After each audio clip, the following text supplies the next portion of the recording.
सुधांशु जी, जब आज हम आइडियाज़ ऑन एजुकेशन पे बैठे हैं तो थोड़ी इतिहास पर बात हो जाए, क्योंकि इतिहास के पाठ्यक्रम में कुछ संशोधन या बदलाव को लेकर बहस तो पुरानी है, लेकिन अभी ताज़ा मामला है यूपी का।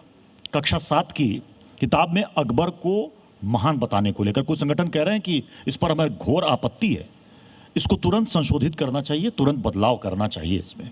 लेकिन फिर साथ साथ सवाल ये भी होता है कि जब इसको लेकर बहस पुरानी है, एनसीईआरटी में भी बदलाव हो रहा है, तो इतने सालों के बाद भी स्कूली पाठ्यक्रम में अकबर को महान क्यों बताया जा रहा है? देखिए, उसका एक कारण ये है कि पिछली 3 पीढ़ियों से दिमागों में एक इस प्रकार का भ्रमपूर्ण वातावरण बना के रखा गया है कि उसका कैरीड ओवर इफेक्ट आज तक रहता है और कोई ना कोई कहीं ना कहीं कुछ ना कुछ लिख देता है। तो जिन लोगों को महान बताना था, कौन सी हकीकत थी, ये सारी चीजें छुपी हुई। मैं एक छोटा सा उदाहरण बताना चाहता हूं। हम सब ने स्कूल कॉलेज में यही पढ़ा है ना कि कुतुब मीनार कुतुबुद्दीन ऐबक ने बनवाई। जब आरटीआई लगाई गई, और ये मैं 10 साल पुरानी बात बता रहा हूं, मतलब हमारी सरकार आने से पहले की बात, तो एनसीईआरटी ने लिख के दिया कि उसके पास कोई ऑथेंटिक डॉक्यूमेंट नहीं है सिवाय इसके कि ये एक मान्यता है कि उसने बनाया। अब आप बताइए, मगर हम सब ने स्कूल में पढ़ा और उसे। अब बताइए, अकबर की बात आप कहते हैं, हम उसमें डिटेल में नहीं जाना चाहते, वो फिर एक बहुत टेक्निकल इशू हो जाएगा। एक छोटा सा उदाहरण, हम सब ने इतिहास में ये पढ़ा कि अकबर ने हल्दी घाटी की लड़ाई में महाराणा प्रताप को हरा दिया। हम सब ने पढ़ा। अब बिल्कुल एक कॉमन सेंस सोचिए, मतलब एक लॉजिकल कॉमन सेंस की बात है, इसमें कोई हिस्ट्री के अभी रेफरेंसेस में जाने की जरूरत ही नहीं है। कोई राजा हार गया, इसके पैरामीटर्स क्या होते हैं? 4। नंबर 1, वो मार दिया गया हो। नंबर 2, वो बंदी बना दिया गया हो। नंबर 3, उसने टैक्स देना शुरू कर दिया हो। नंबर 4, दरबार में जाकर हाजिरी लगा दी हो। महाराणा प्रताप ने इन चारों में से क्या किया था? कुछ नहीं। तो by which parameter you drawn a conclusion कि वो हार गए थे? इसलिए अब जहां तक अकबर की बात है, अब हम दूसरी बात, ये किसी को कहने में बड़ी अजीब लगेगी, खुद फतेहनामा ए चित्तौड़ जो अकबर ने खुद जारी किया, और उसमें उसने लिखा है कि कितने हजार लोगों के खोपड़ियों पे खड़े होकर गाजी की उपाधि ली। आईने अकबरी में अबुल फजल लिखता है कि चित्तौड़ दुर्ग जीतने के बाद अलाउद्दीन खिलजी ने अपने टाइम में जो जैन और हिंदू मंदिर छोड़ दिए थे, वो भी उसने नष्ट कर दिए। ये कौन लिख रहा है? खुद अकबर के साथ का हिस्टोरियन लिख रहा है। और Fatehnama Chittor is an order by the government, जैसे गवर्नमेंट गजट नोटिफिकेशन करती है कि हमने साहब इतना बड़ा काम किया। अब यहां एक और बात भी कहना चाहूंगा, अकबर महान था, उस महानता का आधार आईने अकबरी में क्या माना गया है? आप में से बहुतों ने कभी इस पे ध्यान ही नहीं दिया होगा। आईने अकबरी का जो पहला चैप्टर है ना, उसका 75% हिस्सा अकबर की जन्म कुंडली पे है कि सिंह लग्न में सूर्य में उसका जन्म हुआ था। और वो पूरा एक्सप्लेनेशन ये करते हैं कि चूंकि अमुक अमुक ग्रहों के योग में इसका जन्म हुआ था, इसलिए महान था। आप सोचिए, वामपंथी बकवास, यानी जिसको वो सबसे ज्यादा डिनाउंस करते हैं, इस एस्ट्रोलॉजी को, जिस एस्ट्रोलॉजी के आधार पे अकबर को महान कहा जा रहा है, जिस धर्म, जिस किताब के आधार पे कहा जा रहा है, उसमें से महान निकाल लेना है और महानता का वो आधार छुपा देना है।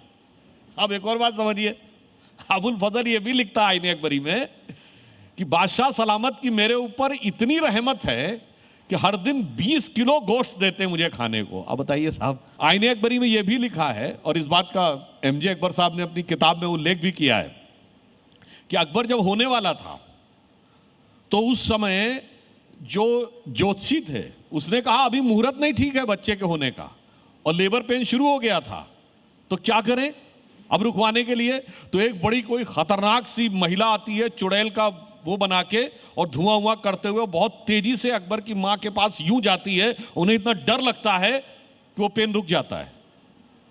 तब वो कहता, हाँ अब इतने समय के बाद यदि होगा तो ये मुहूर्त और नक्षत्र अच्छा हो। ये कौन कह रहा है? आईने अकबरी। तो पूछ रहा हूं लेफ्टिस्टों से, बताओ भाई आईने अकबरी में क्या लिखा है? पढ़ा कभी? मगर महान दूसरे एंगल से बताना है, लेट डाउन करने के लिए। और मैं एक और बात भी आपसे कहना चाहूंगा, कुछ इतिहास के इतने बड़े पैराडॉक्सेस हैं, इसीलिए मैं कॉमन सेंस की बात कर रहा हूं। अभी आपको कोई हिस्ट्री के डीप में जाने की जरूरत नहीं है। हम सब ने कभी ना कभी इस प्रश्न को जरूर फेस किया होगा अपनी जिंदगी में कि अगर हिंदू इतने ही अच्छे थे तो 1000 साल गुलाम क्यों रहे। आपने सबने सुना होगा, क्यों भाई, अगर आप इतने अच्छे थे 2000 साल तक आप पे आक्रमण होता रहा, 1000 साल गुलाम रहे।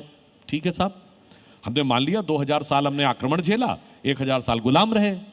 तो इन 2000 सालों में समाज के अंदर जो विकृतियां आई उसके लिए हम जिम्मेदार कैसे हो सकते? नहीं नहीं, जिम्मेदार तो तुम ही थे भाई साहब, हम तो गुलाम थे। गुलाम कैसे जिम्मेदार हो सकता है? रूलर गुलाम हो जिम्मेदार हुआ? ना ना ना ना, जिम्मेदार तुम ही थे। तो इसका मतलब हम अपना डिसीजन ले रहे थे तो हम गुलाम नहीं थे? नहीं नहीं, गुलाम तो तुम थे। ऐसा पैराडॉक्सियल हिस्टोरिकल लॉजिक आप दुनिया में कहीं बताइए जहां गुलाम को ही कहा गया कि भाई तू गुलाम था मगर डिसीजन तू ही ले रहा था और सारी जिम्मेदारी तुम्हारी थी, शासन करने वाले की जिम्मेदारी नहीं थी। अब ये बता रहे क्यों? गुलाम इसलिए बताना है कि आपके मन में ग्लानि का भाव रहे, और आप ही को जिम्मेदार इसलिए ठहराना है कि गुलामी के कालखंड में आई सामाजिक विकृतियों को लेकर समाज में लड़ाई लगवाने का आधार बना के रखा जाए। अन्यथा कोई मुझे बता दे, मतलब हमें कहना नहीं चाहिए, जो हिस्टोरियंस बताते हैं उसके हिसाब से हम गुलाम तो थे मगर खुद मुख्तार गुलाम थे। दुनिया में खुद मुख्तार गुलामियत की अगर आपने कोई उदाहरण देखा होगा तो ये जो वामपंथी बकवास लिखी जाती है उसमें दिखाई पड़ता है। अच्छा, जब इतिहास के पाठ्यक्रम में बदलाव की बात होती है, इससे पहले जो पाठ्यक्रम में शामिल था, जो इतिहासकार या लेखक थे, उनसे क्या ये भूल हो गई उस हिस्से को शामिल ना करना, या फिर वर्ड लिमिटेशन था कि बच्चों को 6वीं 7वीं 8वीं 9वीं के बच्चों को सिर्फ इतना ही जानना चाहिए, बाकी दूसरे पहलू को नहीं जानना चाहिए? नहीं नहीं, भूल नहीं, पूरी विचारधारा थी। नहीं, भूल नहीं, पूरी योजना थी। और जब आप इतिहास की बात करते हैं तो पहले एजुकेशन का भी इतिहास समझ लेना चाहिए। जो भारत में ये एक वितंडावाद फैलाया जाता है कि भारत में कुछ लोगों को पढ़ने का अधिकार था, दूसरों को नहीं था। अब उसके लिए मैं सब प्रमाण कोट करता हूं। महात्मा गांधी 1931 मार्च में जाते हैं और लंदन में रॉयल सोसाइटी ऑफ लंदन में चैंटम हाउस में एक लेक्चर देते हैं जिसमें वो कहते हैं Indian education system was a beautiful tree 100 years before, यानी 1931 से 100 ईयर्स बिफोर, यानी 1820-25 के आसपास। और उनका कहना था कि एक ब्यूटीफुल ट्री था जिसको अंग्रेजों ने उखाड़ा और उखाड़कर सड़ने के लिए छोड़ दिया। अब ये बात सुनकर ब्रिटिशर्स तिलमिला जाते हैं। कई ब्रिटिश के, आपने ऐसा कैसे कहा कि 100-125 साल पहले भारत एजुकेशन में बहुत आगे था? और ये मैं प्रूफ के साथ बोल रहा हूं। एक मिस्टर फिलिप हॉटॉक गांधी जी के पीछे पड़ जाते हैं, नहीं मुझे इसका डॉक्यूमेंट्री एविडेंस चाहिए। गांधी जी उनको पूरा, वो इंटरव्यू लेते हैं, गांधी जी उनको पूरा विस्तार से बताते हैं। उसके बाद फिलिप हॉटॉक पीछे पड़ जाते हैं, कहते हैं नहीं मुझे कागजी प्रमाण चाहिए। और वो इस कदर पीछे पड़ते हैं कि जब गांधी जी आकर यरवदा जेल में थे तो फिलिप हॉटॉक ने चिट्ठी लिखी तो गांधी जी ने जवाब दिया कि मैं इस समय जेल में हूं, मेरे बिहाफ पे mister KT Shah will reply. और ये मिस्टर केटी शाह जो थे वो कॉन्स्टिट्यूएंट असेंबली के सदस्य भी रहे।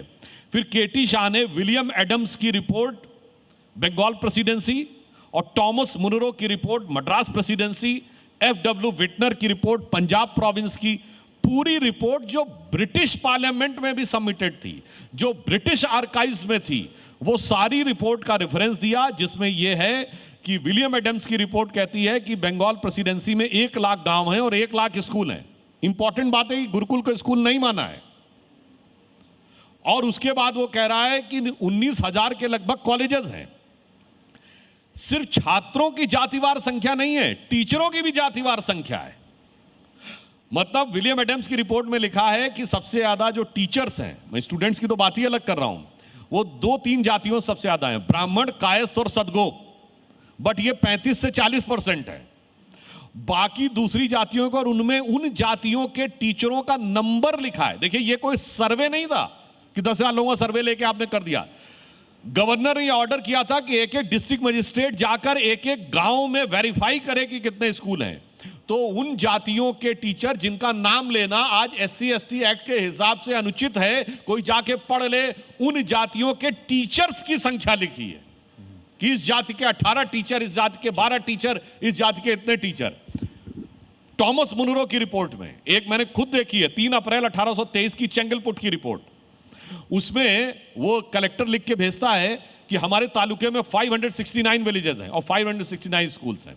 टोटल नंबर ऑफ स्टूडेंट है अराउंड 6,900 समथिंग, 990 के आसपास।